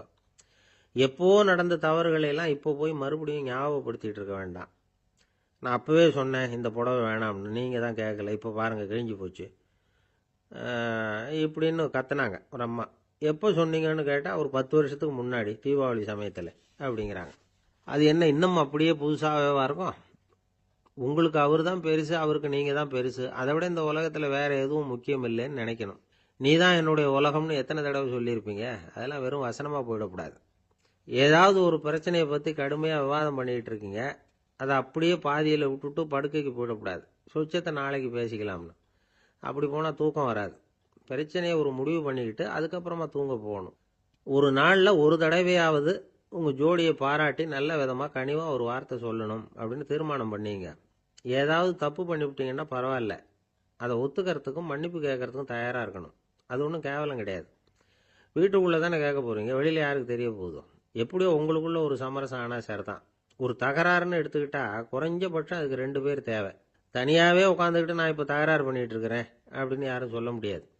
2 பேர் தகராறு பண்றாங்கன்னா பொதுவா அந்த 2 பேர்ல யாரு அதிகமா பேசுறாங்களோ அவங்க பேர்ல தான் தப்பு இருக்கும். அதை மனசுல வச்சுக்கணும். இதெல்லாம் தான் அந்த புத்தகத்துல போட்டிருக்கிற வழிமுறைகள். இவ்வளவும் சரியா வரலன்னா அப்புறமா சொல்லுங்க, வேற புத்தகம் ஏதாவது இருக்கான்னு தேடுவோம். ஒரு கணவன் தன்னுடைய மனைவியை அழைச்சிட்டு ஒரு மனோதத்துவ டாக்டர் கிட்ட வந்தாராம். டாக்டர், எங்களுக்கு கல்யாணம் ஆகி 30 வருஷ காலமா நாங்க ஒரு விஷயத்துல கூட ஒத்து போனதில்லை அப்படின்னு ஆரம்பிச்சார். உடனே அந்த அம்மா குறுக்கிட்டு, அது 30 வருஷம் இல்ல 32 வருஷம் அப்படின்னாங்களாம். இன்பம் துன்பம் இது 2ம் சேர்ந்ததுதான் வாழ்க்கை. இது எல்லாரும் சொல்லிட்டு இருக்கிற ஒரு உண்மை. அது சரி, இது 2ம் வர்றதுக்கு என்ன காரணம்? துறவி ஒருத்தர் யோசிச்சு பார்த்திருக்காரு. இன்ப துன்பம் தோன்றுவதற்கு முக்கியமா 6 காரணங்கள் உண்டு அப்படிங்கிறார் அவர். அது என்னங்கிறத நாமளும் தெரிஞ்சு வச்சுக்குவோமே. இப்ப முதல் காரணம் சுயநலம். ஒரு தாயார் தன்னுடைய சுயநலம் கருதி தன்னுடைய மகன் இன்பமா இருக்கணும்னு ஆசைப்படுறாங்க. மகனும் அப்படியே ஆசைப்படுறான். அதனால தாயாரின் இன்ப துன்பங்களை பார்த்துட்டு மகனும் இன்ப துன்பம் அடையறான். அந்த அம்மாவுக்கும் அதே நிலைமை தான். 2வது காரணம் உறவு. நான் துறவியான பிறகு கூட உறவுங்கிற காரணத்தினாலதான் தாயாருடைய சுக துக்கங்களை கண்டு நானும் சுக துக்கம் அடைகிறேன். என் தாயாருடைய நிலைமையும் இதுதான் அப்படிங்கிறார் ஒரு துறவி. மூணாவது காரணம் என்னன்னா அறிமுகம். எனக்கு அறிமுகமான ஒருத்தரை ரயில் நிலையத்துல சந்திக்கிறேன். அவர் தன்னுடைய பணப்பையை எங்கேயோ தொலைச்சு விட்டு வருத்தப்பட்டு இருக்கிறார். நானும் வருத்தப்படுறேன். அந்த சமயத்துல யாரோ ஒருத்தர் இதுதானே அவங்க பணப்பை அப்படின்னு சொல்லி கொண்டாந்து நீட்டுறார். பணப்பைய தொலைச்சவர் சந்தோஷப்படுறார், நானும் சந்தோஷப்படுறேன். இது அந்த துறவி சொல்ற அனுபவம். நாலாவது காரணம் என்னன்னா கருணை. எனக்கு முன்னே பின்ன தெரியாத ஒருத்தனை யாரோ ஒருத்தன் அடிச்சு காயப்படுத்தி போடுறான். கருணை காரணமா நான் அதுக்காக துக்கப்படுறேன். அஞ்சாவது காரணம் எதையும் நம்புறது. ஒரு பசுமாட்டை ஒரு முரணை அடிச்சுட்டு இருக்கிறான் அப்படின்னு ஒருத்தர் வந்து நம்ம கிட்ட சொல்றாருன்னு வைங்க, உடனே நான் துக்கப்படுறேன். இன்னொருத்தர் வந்து அந்த முரணனை போலீஸ்காரங்க புடிச்சிட்டு போயிட்டாங்கன்னு சொல்லி சொல்றாரு, நான் உடனே சந்தோஷப்படுறேன். மூணாவதா ஒருத்தர் வந்து முதல் 2 பேரும் சொன்னது பொய்யுங்கிறார். அப்ப நான் இன்ப துன்பம் ரெண்டுமே இல்லாம நிம்மதியா இருக்கிறேன். இது ஒரு விதம். அடுத்தது 6வது காரணம் என்னன்னா தன்மயமாகுதல். ஒரு நாவல் படிச்சுட்டு இருக்கிறோம், அதுல வர்ற பாத்திரங்களோட நாம ஒன்றி போயிடுறோம். அதுல வர்ற பாத்திரங்கள் சிரிச்சுன்னா நாமளும் சிரிக்கிறோம், அது அழுதுன்னா நாமளும் அழறோம். அதெல்லாம் வந்து அந்த துறவி சொல்ற அனுபவ உண்மைகள். இன்ப துன்பம் ரெண்டும் தோன்றுவதற்கு சுயநலம், உறவு, அறிமுகம், கருணை, எதையும் நம்புறது, தன்மயமாகிறது, இது எல்லாம் தான் முக்கிய காரணம் அப்படின்னு அவர் சொல்றார். ஆக கூடி ஒட்டு மொத்தமா யோசனை பண்ணி பார்த்தா பிற பொருள்கள் மீது பற்றுதல் காரணமா தான் நாம வந்து இன்ப துன்பம் அடையிறோம் அப்படிங்கறத புரிஞ்சுக்க முடியுது. மனுஷன் வந்து இன்ப துன்பம் அடையறதுக்கு 7வது காரணம் கூட ஒண்ணு உண்டு அப்படின்னு சொல்லிட்டே வந்தார் ஒருத்தர். அது என்ன அப்படின்னு கேட்டோம். அதுதான் சார் இந்த நீங்க சொல்லிட்டு வர்ற இன்று ஒரு தகவல்னார். எப்படி சொல்றீங்கன்னு கேட்டோம். இன்று ஒரு தகவல் கேட்க ஆரம்பிக்கிறப்போ மனசுல இன்பம், ஆரம்பிச்ச உடனே இது ஏற்கனவே கேட்ட சமாச்சாரமாச்சே அப்படின்னு நினைக்கிறப்போ துன்பம் அப்படின்னு அதுக்கு ஒரு விளக்கம் கொடுத்தார். ஒரு மாணவனை பார்த்தேன். என்ன தம்பி படிப்புலாம் எப்படி இருக்குது அப்படின்னு விசாரிச்சேன். அவன் ரொம்ப அழுத்துக்கிட்டான். நான் நல்லா தான் சார் படிக்கிறேன், இருந்தாலும் புத்தியில சரியா ஏற மாட்டேங்குது சார் அப்படின்னா. சரி, இவனும் நம்ம ரகம்தான் அப்படின்னு சொல்லி முடிவு பண்ணிட்டோம். கல்வி கற்கக்கூடிய ஒரு மாணவன் சம்பந்தப்படுற புத்திகள் பல வகை. அதை பத்தி ஒரு பெரியவர் விளக்கி இருக்கிறார். மிருத்து புத்தின்னு ஒண்ணு இருக்குதான். மிருத்துன்னா மண்ணு. மண்ணால வந்து செவுறு கட்டுறோம்ல, மண் சுவரில் வந்து ஆணி அடிக்கிறதும் சுலபம், அதை பிடுங்கி எடுக்கிறதும் சுலபம். அது மாதிரி சில பேர் குரு சொல்லி கொடுக்கறத சுலபமா கேட்டு தெரிஞ்சு வச்சுக்குவாங்க, கொஞ்ச நேரத்துல சுலபமா மறந்தும் போயிடுவாங்க. இது மிருத்து புத்தின்னு பேரு, மண் புத்தி. தாரு புத்தின்னு ஒண்ணு உண்டான். தாருன்னா மரம். அதுல பச்சை மரத்துல வந்து ஆணி அடிக்கிறது சுலபம், ஆனா அது எடுக்கிறது கஷ்டம். அது மாதிரி ஆசிரியர்கிட்ட இருந்து கேட்டதை கவனமா மனசுல பதிய வச்சுக்கிட்டு அதை மறக்காம இருக்கிறது தாரு புத்தி. பட்ட மரமா இருந்தா அதுல ஆணி அடிக்கிறதும் கஷ்டம், அடிக்கிற ஆணியும் சீக்கிரம் நழுவிடும். அது மாதிரி கேட்கிற விஷயம் மனசுல பதியறதும் கஷ்டம். அப்படியே பதிஞ்சாலும் அது நீடிச்சு இருக்கிறதும் கஷ்டம், கொஞ்ச காலத்துல மறந்துடும். இன்னொரு வகை புத்தி ஒண்ணு உண்டு, அதுக்கு பேரு சிலா புத்தின்னு பேரு. சிலான்னா கல்லு. ஒரு கருங்கல்லுல 4 துளைய போட்டு ஒரு துளையில வந்து உளிய வச்சு அடிச்சா மற்ற துளை வழியாவும் பிளந்து கல்லு 2 ஆயிடும். அது மாதிரி சந்தியான இடங்கள்ல குறிப்பா ஒரு பொருளை சொன்னா அதை வச்சுக்கிட்டு மற்றதையும் தெரிஞ்சுக்கிறது, அது சிலா புத்தின்னு பேர். வேணு புத்தின்னா என்ன தெரியுமா? வேணுன்னா மூங்கில். மூங்கில் கணுவுல ஒரு பக்கம் உளிய வச்சு அடிச்சா 2 பக்கமும் பிளந்துரும். அது மாதிரி ஒரு செய்தியை கேட்டுக்கிட்டு இருக்கிறப்பவே அதோட முன்பின் தொடர்களையும் தெரிஞ்சுக்கணும், அது வேணு புத்தி. தைல புத்தின்னு ஒண்ணு உண்டு. தைலம்ங்கிறது எண்ணெய். தண்ணியில ஒரு துளி எண்ணெயை விட்டா அது தண்ணி பூரா பரவி போடுதுல்ல, அது இப்படி பரவுறது மாதிரி ஆசிரியர் சுருக்கமா ஒரு கருத்தை சொன்னா அதை வச்சுக்கிட்டு பூரா விஷயங்களையும் தெரிஞ்சுக்கணும், அது தைல புத்தி. கற்பூர புத்தின்னு ஒண்ணு கேள்விப்பட்டிருக்கோம். அது எப்படின்னா, கற்பூரம் வந்து தீ பட்ட உடனே பிடிச்சிக்கும். ஆசிரியர் சொன்ன உடனே நுண்ணறிவோட பாடங்களை புரிஞ்சுக்கிறது இந்த வகை புத்தி. கரி புத்தின்னு ஒண்ணு. அது எப்படின்னா, கரியில நெருப்பை வச்சு விசிறிய பிறகு அதுக்கப்புறம் அது கறி நெருப்பாகும். அது மாதிரி காலம்பரை சாயந்தர வேலைகள்ல ஆசிரியர் வந்து பாடம் சொல்லி கொடுப்பார், அதை கொண்டு புரிஞ்சுக்கிறது இந்த வகை. கதலித்தண்டு புத்தின்னு ஒன்று சொல்லுவாங்க. கதலிங்கிறது வாழை மரம். வாழைத்தண்டுல தீ வைக்கிறது எவ்வளவு சிரமமோ அவ்வளவு சிரமத்தோட கல்வி கற்கிறது கதலித்தண்டு புத்தி. இதை தவிர இன்னும் சில வகையான மாணவர்களை கூட அடையாளம் காட்டுறாங்க. ஆசிரியர் சொன்னதுல நல்லதை மட்டும் எடுத்துக்கிறவன் அன்னம். ஆசிரியர் கிடைச்ச இடத்துல பாடத்தை கேட்டுக்கிட்டு பிறகு தனியா உட்காந்து சிந்திக்கிறவன் பசு. பசுமாடு அப்படித்தானே, புல்லு கண்ட இடத்துல மேயும், அதுக்கப்புறம் நிதானமா அசை போட்டுக்கும். ஆசிரியர் சொன்னதை தவிர வேற எதையும் சொல்ல முடியாதவன் கிளி. பல இடங்கள்ல பாடங்கள் கேட்டு கடைசியில் ஒன்றும் புரியாம போறவன் ஆடு. ஆடு ஒரு செடியில வயிறார மேயாது, ஒரே செடியில இக்கரைக்கு அக்கறை பச்சைன்னா அங்கேயும் இங்கேயும் அலைஞ்சிக்கிட்டே இருக்கும். சில பேருக்கு எருமைன்னு பேர். எருமை எப்படின்னா குளத்து நீரை கலக்கி தான் குடிக்கும். அது மாதிரி ஆசிரியர் மனசை நோக செய்து பயில்கிற மாணவர்கள்லாம் இந்த ரகம். இவ்வளவுலாம் இருந்தாலும் இந்த காலத்து மாணவர்கள்லாம் ஒரு தனி ரகம். ஒரு ஆசிரியர் வகுப்புல பாடம் நடத்திக்கிட்டு இருந்தார். இலக்கண வகுப்பு. இறந்த காலம், நிகழ்காலம், எதிர்காலம், past tense, present tense, future tense, இதை பத்திலாம் பாடம் நடத்துறார். எல்லாம் சொல்லி கொடுத்துட்டு இப்ப நான் ஒரு வாக்கியம் சொல்லுவேன், அது என்ன காலம் அப்படிங்கறத நீங்க சொல்லணும்னார் ஆசிரியர். சரி, நாங்க மாணவர்கள்லாம், நான் நாளைக்கும் பாடம் நடத்த போகிறேன், இது என்ன காலம் அப்படின்னு கேட்டார் ஆசிரியர். அதாவது நான் நாளைக்கும் பாடம் நடத்த போகிறேன், இந்த வாக்கியம் என்ன காலம்னு கேட்டார். ஒரு பையன் மெதுவா எழுந்திரிச்சு சொன்னான், இது எங்க போதாத காலம் சார் அப்படின்னு சொல்லிவிட்டு உட்காந்துட்டானா. சில பேரை இப்படி சொல்றது உண்டு. அடுத்தவங்களை அனுசரிச்சு நடந்துக்க தெரியல, அவன் என்ன சார் மனுஷன் அப்படிம்பாங்க. சக மனிதர்களோட எப்படி பழகிறது அப்படின்னு தெரியாததுனாலேயே பல பேர் இன்னைக்கு சங்கடப்பட்டுக்கிட்டு இருக்கிறாங்க. வசதி வாய்ப்பெல்லாம் சரியா இருக்கும், ஆனா வாழ்க்கை சரியா இருக்காது. இன்னொருத்தர்கிட்ட எப்படி பேசுறது பழகிறதுங்கிறது தெரியாததுனால தான் இந்த அவஸ்தை. சரி, இந்த அவஸ்தை இல்லாம வாழறது எப்படி? இதுக்கு அனுபவசாலிகள் சில வழிமுறைகளை சொல்றாங்க. அதெல்லாம் என்னென்னங்கிறத இப்ப தெரிஞ்சுக்குவோம். முதல்ல நம்ம நாக்கு நம்ம கண்ட்ரோல்ல இருக்கணும். வார்த்தைகளை கொட்டிவிட்டு அதுக்கப்புறம் அள்ள முடியாம கடந்து கஷ்டப்படக்கூடாது. எப்படி பேசுறோங்கிறதும் முக்கியம், பேசுறப்ப எப்படி முகத்தை வச்சிருக்கிறோங்கிறதும் முக்கியம். அன்பா பேசினாலும் நல்லா இருக்கும். அப்படி பேசுறப்ப ஆதரவா அவர் தோள் மேல ஒரு கையை போட்டுக்கிட்டு பேசினா இன்னமும் நல்லா இருக்கும். ரெண்டாவது விஷயம், இன்னொருத்தர்கிட்ட பேசுறப்ப வாக்குறுதிகளை அள்ளி வீசக்கூடாது. கொடுக்கற வாக்குறுதி குறைச்சலா இருக்கணும். அப்படி கொடுத்த வாக்குறுதியை கண்டிப்பா நிறைவேற்றணும். நாம ஒருத்தரை பாராட்டுறோம் அல்லது அவரை பத்தி அபிப்பிராயம் சொல்றோம்னா அது ஆக்கப்பூர்வமா இருக்கணும். நம்ம பாராட்டு அல்லது விமர்சனம் அடுத்தவருடைய முன்னேற்றத்துக்கு உதவுறது மாதிரி இருக்கணும். நாம சொல்றதை கேட்டுட்டு அவன் தலையில கையை வச்சுட்டு உட்காந்துடக்கூடாது. எப்பவும் உற்சாகமா இருக்கணும், முகம் அலர்ச்சியா இருக்கணும். மனுஷன் இருந்தா வருத்தம், கவலை, ஏமாற்றம் எல்லாம் இருக்கதான் செய்யும். அதெல்லாம் மனசுல இருக்கட்டும். அந்த வருத்தமும் கவலையும் ஏமாற்றமும் சேர்ந்துகிட்டு நம்ம முகத்துல இருக்கிற மலர்ச்சியை மூடி மறைக்கிறதுக்கு நாம இடம் கொடுத்துடக்கூடாது. எந்த விஷயத்தை பத்தி யாருகிட்ட பேசினாலும் வெளிப்படையா பேசணும், திறந்த மனசோட பேசணும். மூடி மறைச்சி முன்னு மூழ்கிட்டு இருக்கக்கூடாது. இன்னொருத்தர்கிட்ட பேசுறப்போ விவாதம் பண்ணுங்க, அது தப்பு இல்லை. ஆனா வாதாடிக்கிட்டு இருக்கக்கூடாது. அதாவது என்ன சொல்றாங்கன்னா, டிஸ்கஸ் பண்ணலாம், ஆர்கியூ பண்ணக்கூடாதான். நம்ம கிட்ட இருக்கிற நல்ல குணங்களை நாம எடுத்து சொல்லிட்டு இருக்கக்கூடாது. அந்த நல்ல குணங்களே நம்மளை பத்தி எடுத்து சொல்லணும், அது மாதிரி நடந்துக்கணும். அதே மாதிரி அடுத்தவங்க கிட்ட உள்ள கெட்ட குணங்களை பத்தி அவசியம் இல்லாம நாம பேச வேண்டியதில்லை. உங்களை பத்தி யாராவது தப்பா பேசுறாங்களா, அப்படி அவங்க பேசுறதுல உண்மை இல்லையா அப்படின்னா அதை நீங்க பொருட்படுத்த வேண்டியதில்லை, விட்டுடலாம். அது தானா போயிடும்.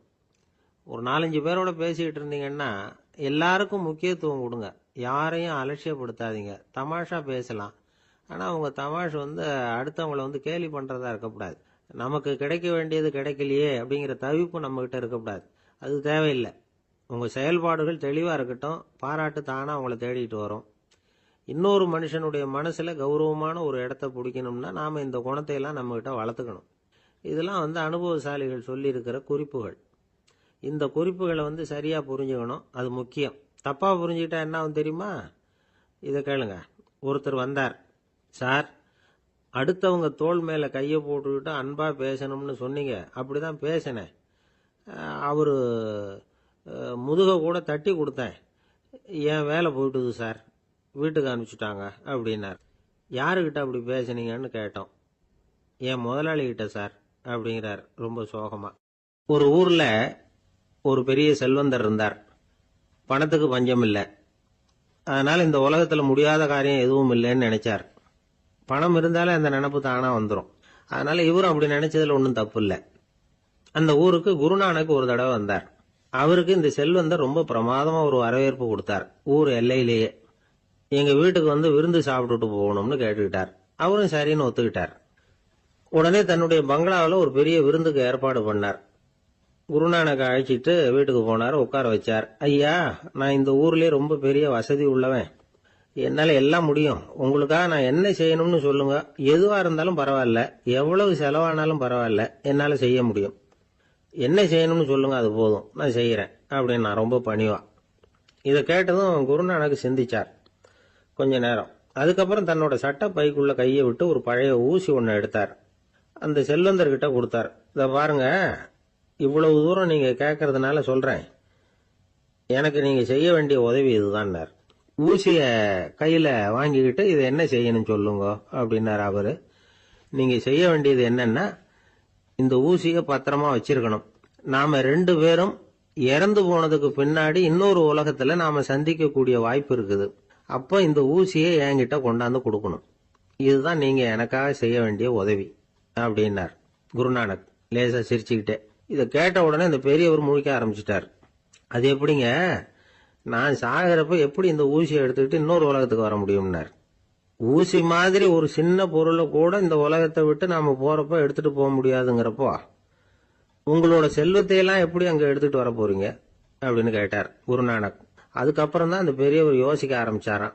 குருநானக் சொல்றார், இதை பாருங்க, நாம செய்யற நல்லது கெட்டது தான் கடைசி வரைக்கும் நம்ம கூட இருக்கும். அடுத்தவங்க நல்லா இருக்கணுங்கிறதுக்காக பொருளை செலவு செய்யணும். அப்படி செய்யலைன்னா எந்த பிரயோஜனமும் இல்லை அப்படின்னார். அதுக்கப்புறம் தான் அந்த செல்வந்தரின் அறிவு கண் திறந்துதான். உடனே குருநானக்க வணங்கினார். ஐயா, என்கிட்ட இருந்த ஆணவம் போயிட்டுது, இனிமே என்கிட்ட இருக்கிற செல்வத்தை நல்ல வழியில செலவழிப்பேன் அப்படின்னாராம். நம்ம கிட்ட இருக்கிற பணம் எப்பவும் நம்ம கூடவே வந்துகிட்டு இருக்காதுங்கிறதுக்கு இது ஒரு உதாரணம். அதுக்காக நாம பணம் சேர்க்கறத பத்தி கவலைப்பட வேண்டியதில்லை, பேசாம படுத்து தூங்கிட்டு இருந்தா போதும் அப்படின்னு இதுக்கு அர்த்தம் பண்ணிக்கப்படாது. முறையான வழியில பணம் சேர்க்கணும், அதை முறையான வழியில செலவு பண்ணணும். அதனால ஏற்படக்கூடிய மன நிறைவு இருக்கு பாருங்க, அது அனுபவிச்சவங்களுக்கு தான் தெரியும். சொர்க்கத்துக்கு போறவங்க இங்க இருந்து பணத்தை எடுத்துட்டு போக முடியாது. ஆனா நம்ம செல்வத்தை இங்க மத்தவங்களுக்கு பயன்பட செய்து அதனால ஏற்படுற புண்ணியம் இருக்கு பாருங்க, அதை எடுத்துட்டு போக முடியுமா. இதுதான் ஆன்மீகவாதிகள்லாம் சொல்ற கருத்து. ஜான் நியூட்டன் ஒருத்தர், அவரு சொன்னார், நான் எப்பவாவது சொர்க்கத்துக்கு போய் சேர்ந்தேன்னா அங்க 3 அதிசயங்களை பார்ப்பேன்னார். என்னன்னு கேட்டாங்க. நான் யார் யாரு இருக்க மாட்டாங்கன்னு நினைச்சுக்கிட்டு இருந்தானோ அவங்கள சில பேர் அங்க இருப்பாங்க, அது ஒரு பெரிய அதிசயம்னார். சரி, அடுத்தது என்ன? 2வது அதிசயம் என்னன்னா, அங்க இருப்பாங்கன்னு நான் எதிர்பார்த்த சில பேர் அங்க இருக்க மாட்டாங்க அப்படின்னார். சரி, 3வது பெரிய ஆச்சரியம் என்ன அப்படின்னா, நான் அங்க இருக்க பாருங்க, அதுதான் அந்த 3வது அதிசயம் அப்படின்னாராம். இந்த உலகத்துல மனுஷன் எவ்வளவோ தவறுகள் செய்யறான். அதுக்கெல்லாம் என்ன காரணம்? அதை பத்தின ஆராய்ச்சி தான் இன்னைக்கு. இதுக்கு ஆராய்ச்சி என்னத்துக்கு, அது தெரிஞ்ச விஷயம் தானே அப்படின்னு நீங்க நினைக்கலாம். ஆனா அப்படி அலட்சியமா இந்த விஷயத்தை விட்டுறக்கூடாது. பொதுவா எல்லோரும் நினைக்கலாம், எது சரி எது தவறு அப்படின்னு தெரியாததுனாலதான் மனுஷன் தப்பு பண்றான் அப்படின்னு. ஆனா அப்படி சொல்லிட முடியாது. மனுஷன் தெரிஞ்சேதான் தவறுகள் பண்றான். இப்போ உதாரணத்துக்கு, ஒரு சாலையில இடது பக்கம் போக வேண்டிய ஒருத்தர் நடுக்கோட்டை தாண்டி வலது பக்கமா வண்டியை ஓட்டிட்டு போறாருன்னு வச்சுங்க. என்னப்பா இது தப்பு இல்லையா அப்படின்னு அவர்கிட்ட கேட்டா, அதெல்லாம் எனக்கு தெரியும், நீ உன் வேலையை பார்த்துட்டு போ அப்படிம்பார். வலது பக்கமா போறது தப்புன்னு தெரிஞ்சேதான் அவர் அப்படி செய்யறார், அப்படி போறார். பெரிய உத்தியோகத்துல இருக்கிறவங்க கூட லஞ்சம் வாங்குறாங்க. அவங்களுக்கெல்லாம் லஞ்சம் வாங்குறது தப்புன்னு தெரியலன்னு அர்த்தம். திருடுறது தப்புன்னு தெரியாமலாம் மனுஷன் திருடுறான், நல்லாவே தெரியும். நீங்க வேணும்னா கேட்டு பாருங்க, வேற வழி இல்ல அதனாலதான் திருடுறேன்பா. திருடுறது ஒரு புண்ணியமான காரியம்னு திருடனே கூட சொல்ல மாட்டான். திருடுறது தவறுங்கிறது திருடனுக்கு தெரியும் அப்படிங்கறத விளக்கறதுக்காக ஒரு பெரியவர் ஒரு கதை சொன்னார். அதாவது 2 திருடர்கள் 2 பேரும் சேர்ந்து ஒரு வீட்டுக்கு போய் ஒரு 10,000 ரூபாயை திருடிட்டு வந்துடுறாங்க. ஒரு காட்டு வழியா வந்துகிட்டு இருக்கிறாங்க. இன்னும் விடியல. 2 பேருக்கும் தூக்கம் கண்ணை சுத்துது. சரி, இப்படியே ஒரு மரத்தடியில படுத்து தூங்குவோம், காலையில விடிஞ்சதும் இந்த பணத்தை 2 பேரும் பங்கு போட்டுக்குவோம் அப்படின்னு முடிவு பண்றாங்க. அதே மாதிரி படுத்து தூங்குறாங்க. நடு ராத்திரியில ஒரு திருடன் முழிச்சுக்கிறான். விடிகிற வரைக்கும் காத்துக்கிட்டு இருந்தா 5,000 ரூபா தான் கிடைக்கும், இப்பவே கம்பி நீட்டினா 10,000 ரூபா கிடைக்கும் அப்படின்னு யோசிச்சு பார்த்துட்டு ஒரு முடிவுக்கு வந்தான். மெதுவா அந்த 10,000த்தையும் சுருட்டிக்கிட்டு அடுத்தவனுக்கு தெரியாம ஓடி போயிட்டான். விடியுது.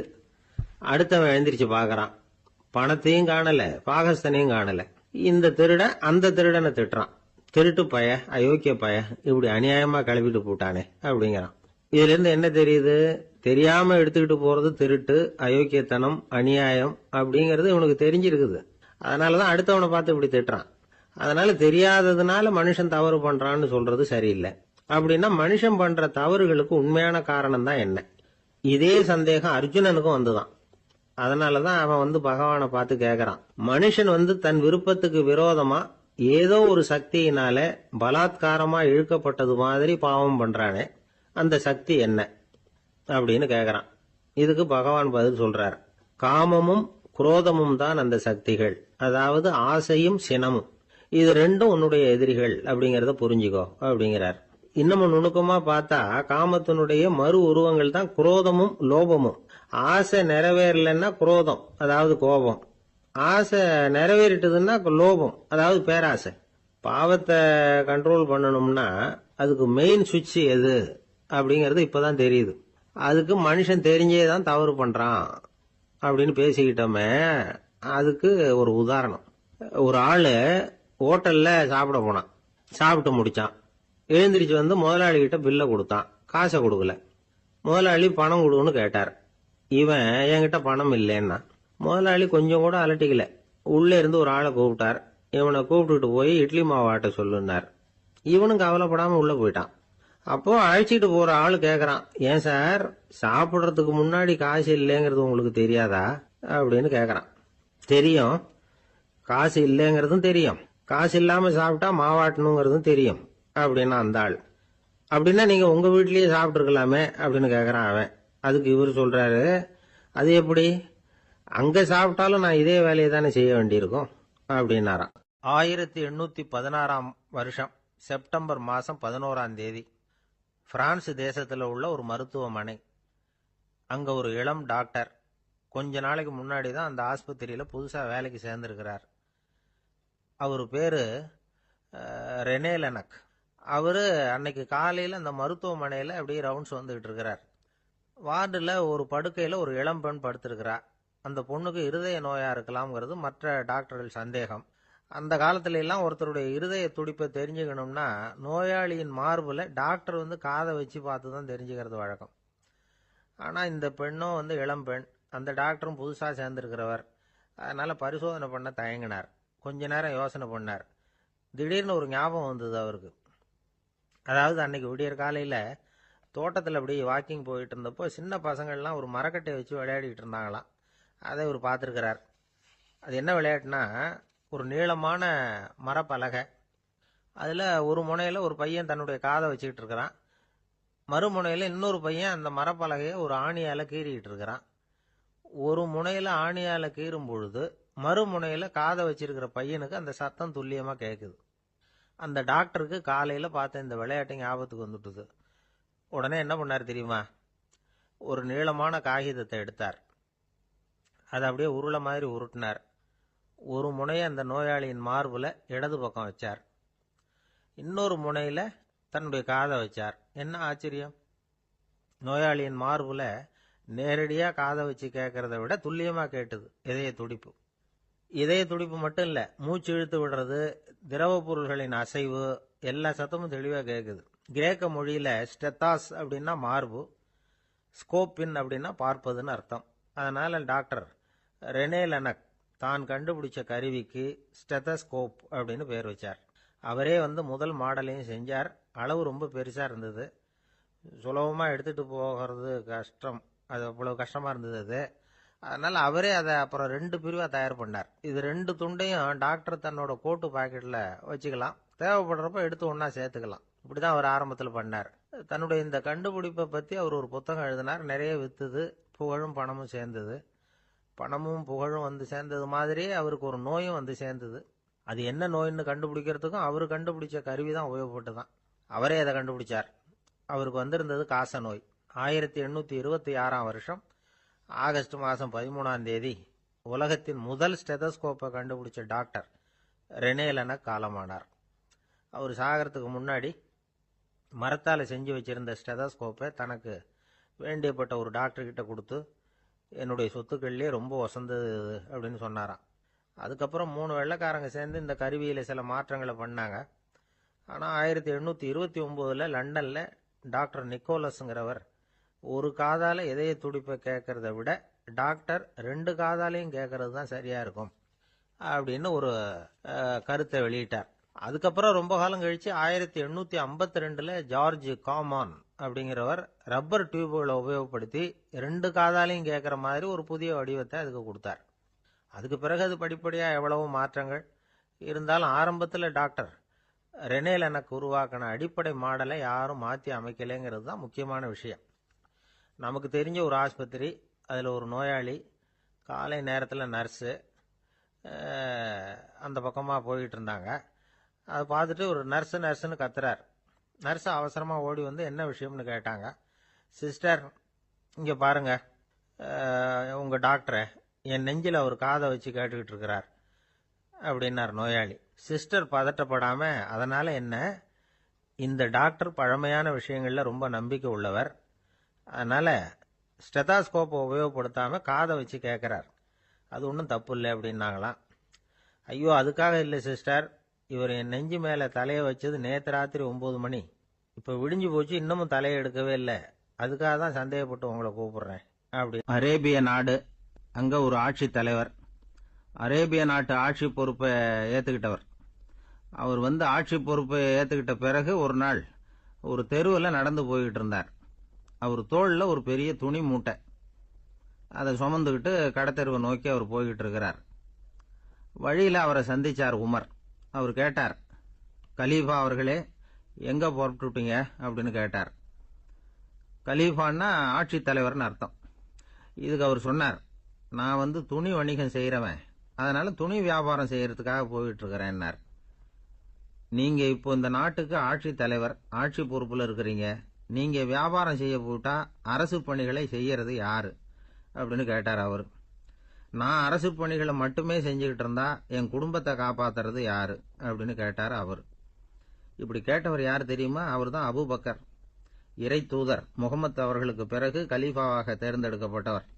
அப்போலாம் ஆட்சி தலைவர்களுக்கு சம்பளம்னு எதுவும் கிடையாது. இந்த பிரச்சனையை எப்படி தீர்க்கிறதுன்னு யோசனை பண்ணார் உமர். அபு உபைதா அவர்கள்கிட்ட அழைச்சிட்டு போனார். அவர் யாருன்னா, அவர் தான் பொது நிதி கருவூலத்தின் பொறுப்பாளர். அவர்கிட்ட பிரச்சனையை சொன்னார். இது மாதிரி ஆட்சி தலைவருக்கு பொது நிதியிலிருந்து ஊதியம் அளிக்க முடியுமான்னு கேட்டார். பொது நிதி விதிகளின்படி அதுக்கு சாத்தியம் இல்லைன்னு சொல்லிவிட்டாரு அவரு. சரி, வேற ஏதாவது வழி இருக்குதான்னு கேட்டார் உமர். அபு உபைதா கொஞ்சம் யோசனை பண்ணி பார்த்தார். அப்புறமா சொன்னார், மக்காவிலிருந்து மதீனாவுக்கு குடிபெயர்ந்து வந்த அகதிகளுக்கு நிதி உதவி அளிக்கிறதுக்கு விதிகள்ல இடம் இருக்கு.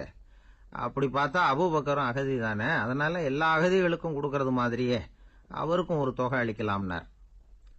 கலீஃபா அபூபக்கருக்கு இந்த அகதி உதவி தொகையைத்தான் கொடுத்துட்டு வந்தாங்களாம். குடும்ப செலவுக்கு அது போதுமானதா இல்ல. இருந்தாலும் கலீஃபாங்கிறதுக்காக மற்ற அகதிகளை விட அதிகமா தொகையை பெற அவர் விரும்பல. மார்பு பக்கம் கிழிஞ்சிருந்த ஒரு மேலாடையை தான் அவர் அணிஞ்சிருந்தார். அவருடைய துணைவியார் அஸ்மா, அவங்க ஒரு நாள் தேன் அருந்து ஆசையா இருக்குன்னாங்களாம். நமக்கு கிடைக்கிற ஊதியம் குடும்ப செலவுக்கே போதுமானதா இல்லையே, இந்த நிலையில தேன் வாங்கறதுக்கு காசுக்கு நான் எங்க போவேன் இருக்காரு அவரு. கொஞ்ச நாள் கழிச்சு அவங்க ஒரு தொகையை அவர்கிட்ட கொடுத்து தேன் வாங்கிட்டு வர சொன்னாங்களாம். இவருக்கு ஆச்சரியம், ஏது இந்த பணம்னு கேட்டிருக்காரு. நீங்க தினமும் குடும்ப செலவுக்காக கொடுத்துக்கிட்டு வந்த பணத்துல கொஞ்சம் கொஞ்சமா மிச்சப்படுத்தி வச்சேன்னாங்களாம்.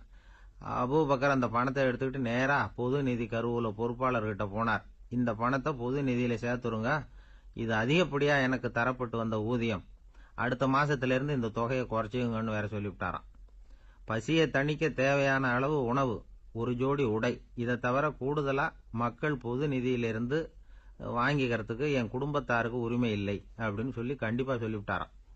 அவர் வாங்கிட்டு வந்த இந்த குறைந்த ஊதியம் கூட அவர் மனசை உறுத்திக்கிட்டே இருந்தது. கடைசி நேரம் அவர் தம்முடைய மகள் ஆயிஷா அவர்கள் அழைச்சார். மகளே, இதுவரைக்கும் பொது நிதியிலிருந்து நான் வாங்கிட்டு வந்த தொகை என்னுடைய இதயத்துல பாரமா அழுத்திக்கிட்டு இருக்கு. என் தோட்டத்தை வித்து அதுல வர்ற பணத்திலிருந்து நான் இதுவரைக்கும் வாங்கிட்டு வந்த ஊதிய தொகையை கணக்கு போட்டு பொது நிதியில சேர்த்துடு அப்படின்னாராம். பதவி ஏற்கிறதுக்கு முன்னாடி தன்கிட்ட இருந்ததை விட இப்ப கூடுதலா என்ன சொத்து இருக்குன்னு பார்த்திருக்கார். ஒரு ஒட்டகம், ஒரு கோப்பை, ஒரு பணியாள், இதையும் அடுத்தபடியா கலீஃபாவா வர்றவர்கிட்ட ஒப்படைச்சிருங்க அப்படின்னு விட்டாராம். அதே மாதிரி அடுத்து வந்த உமர்கிட்ட ஒப்படைச்சாங்க. அப்போ உமர் சொன்னாராம், அபூபக்கரே, இந்த முன்மாதிரியால உங்களுக்கு பிறகு இந்த ஆட்சி பொறுப்பை ஏற்கிறவர்களை பெரும் நெருக்கடிக்கு ஆளாகி விட்டீங்க அப்படின்னு சொல்லி ரொம்ப கண் கலங்கினாராம். கடைசியா அபூபக்கர் தன்னுடைய குடும்பத்தாருக்கு விட்டு சென்ற சொத்து ஒரு படுக்கை விரிப்பு, ஒரு போர்வை, அவ்வளவுதான். இது சிந்திக்க வேண்டிய ஒரு செய்தி. ஒரு ஊர்ல ஒரு மன்னர் இருந்தாராம். அமைச்சர் அவர்கிட்ட சொன்னாராம், மன்னா, நம்ம ராஜ்யத்துல இனிமே லஞ்ச ஊழலே இருக்காதுன்னாராம். ஆஹா, அப்படின்னா ஊழல் பேர் வழிகளை எல்லாம் நாடு கடத்தியாச்சா அப்படின்னு கேட்டிருக்காரு மன்னர். இதுக்கு அவரு, அப்படி இல்லைங்க, இனிமே கொடுக்கறதுக்கு ஜனங்கள் கிட்ட பணமே இல்லை. இந்த உலகத்துல எல்லாருக்கும் மகிழ்ச்சி தரக்கூடிய ஒரு பொருள் எது? இது ஒரு முக்கியமான கேள்வி. இந்த கேள்விக்கு பொருத்தமான ஒரு பதிலை உங்களால சொல்ல முடியுமா? அதாவது கொஞ்சம் யோசிச்சு பார்த்தா பணம்னு சொல்லலாமா? இப்போ கையில காசு இல்லாதவங்ககிட்ட ஒரு 10 ரூபாயை கொடுத்தா அது அவனுக்கு சந்தோஷத்தை கொடுக்கும்.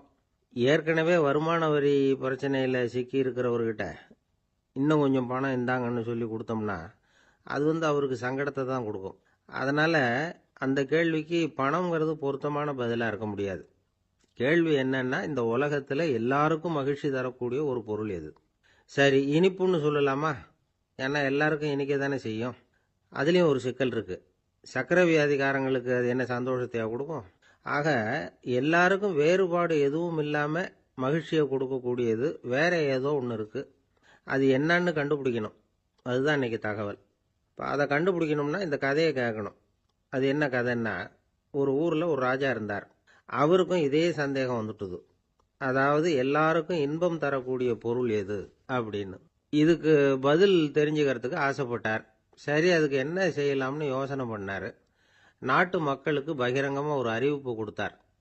நம்ம நாட்டு மக்கள் இன்பம் தரக்கூடிய பொருள் எதுன்னு நினைக்கிறாங்களோ அதை கொண்டுகிட்டு அரண்மனையில் உள்ள கண்காட்சி மண்டபத்தில் வைக்கலாம். அப்படி அவங்க வைக்கிற பொருள்களில் எது எல்லாருக்கும் இன்பம் தரக்கூடியதா இருக்குமோ அதை வச்சவருக்கு 1000 பொற்காசுகள் பரிசு அப்படின்னு அறிவிப்பு கொடுத்துட்டார். ஜனங்கள் இந்த அறிவிப்பை கேட்டாங்க. அதுக்கப்புறம் சும்மா இருப்பாங்களா? 1000 பொற்காசுன்னா சும்மாவா? அவங்க கையில் என்னென்ன கிடைச்சதோ அதையெல்லாம் கொண்டாந்து அரண்மனை காட்சி மண்டபத்தில் வச்சுட்டாங்க. அதுக்கப்புறமா ராஜா அங்கே வந்தார். ஒவ்வொன்றா பார்த்துக்கிட்டே வந்தார். முதல்ல ஒரு குயில் இருந்தது, இனிமையா பாடக்கூடிய குயில். இந்த குயிலோட இன்னிசை எல்லாருக்கும் இன்பம் தரக்கூடியது தான். இருந்தாலும் காது கேட்காதவங்களுக்கு இந்த இசை எப்படி இன்பம் தர முடியும்? அதனால இது சரியில்லைன்னு விட்டார். அடுத்தபடியா போனாரு. அங்க என்ன வச்சிருக்கிறாங்கன்னு பார்த்தா ஒரு அழகான மயில் அங்க தோகை விரிச்சு ஆடிக்கிட்டு இருக்குது. இந்த மயிலோட ஆட்டம் மனசுக்கு இன்பம் தரக்கூடியது தான். இருந்தாலும் பார்வை இல்லாதவங்க இந்த ஆட்டத்தை பார்த்து ரசிக்க முடியுமா? முடியாது. அதனால இதுவும் சரியில்லை அப்படின்னு சொல்லிவிட்டார். அதுக்கு அடுத்தபடியா போனார். பல வகையான இனிப்பு பண்டங்களை வச்சிருந்தாங்க. பார்த்தார், வயசானவங்களுக்கும் நோயாளிகளுக்கும் இது இன்பம் தராது, துன்பம் தான் கொடுக்கும் அப்படின்னார். இப்படி ஒவ்வொன்றா பார்த்துக்கிட்டே போறார். அழகான மலர்கள், கனிகள், ஓவியங்கள் எதுவுமே பொருத்தமா தெரியல. சகல பேருக்கும் இன்பம் தரக்கூடிய வகையில எதுவும் இல்லை. கடைசியா வந்தாரு. அங்க ஒரு களிமண் பொம்மை இருந்தது. அது என்ன பொம்மை தெரியுமா? பசியால வாடி இருக்கிற ஒருத்தருக்கு ஒரு அம்மா இனிமையா பேசிக்கிட்டு சோறு போடுறது மாதிரி அந்த பொம்மையை செஞ்சிருந்தாங்க. அதுக்கு கீழே அன்பு அப்படின்னு எழுதியிருந்ததுதான். ராஜா பளிச்சுன்னு ஒரு முடிவுக்கு வந்தார். அந்த பொம்மையை செஞ்ச சிற்பியை வரவழைச்சார், பரிசு கொடுத்தார். அன்பு ஒண்ணுதான் எல்லாருக்கும் இன்பம் அளிக்கக்கூடிய பொருள். காது கேட்காதவங்களும் அதை கேட்க முடியும், பார்வை இல்லாதவங்களும் அதை பார்க்க முடியும், குழந்தைகளும் அதை உணர முடியும் அப்படின்னு அதுக்கு விளக்கம் கொடுத்தார் அந்த மன்னர். இந்த உலகத்துல எல்லாருக்கும் மகிழ்ச்சி தரக்கூடிய ஒரு பொருள் அன்பு தான். அதை புரிஞ்சுக்கிட்டு தான் சில கணவன்மார்கள் மனைவி பேர்ல ரொம்ப அன்பை காட்டிக்கிறது வழக்கம். ஒரு வீட்டு வாசப்படி பக்கமா மழைக்கு ஒதுங்கினார் ஒருத்தர். மழை தூரிக்கிட்டு இருந்தது, இருட்டு நேரம். அந்த வீட்டில் இருந்தவர், இன்னைக்கு ராத்திரி வேணும்னா இங்கேயே தங்கிட்டு காலையில போங்க அப்படின்னார். உடனே இவர் சொன்னார், ரொம்ப நன்றிங்க, ஒரு 10 நிமிஷத்துல இதை வந்துடுறேன் அப்படின்னு சொல்லிவிட்டு எங்கேயோ ஓடினார். 10 நிமிஷம் கழிச்சு திரும்பி வந்தார். ஆமா, எங்க போயிட்டு வந்தீங்கன்னு கேட்டார் வீட்டில் இருந்தவர். நேரா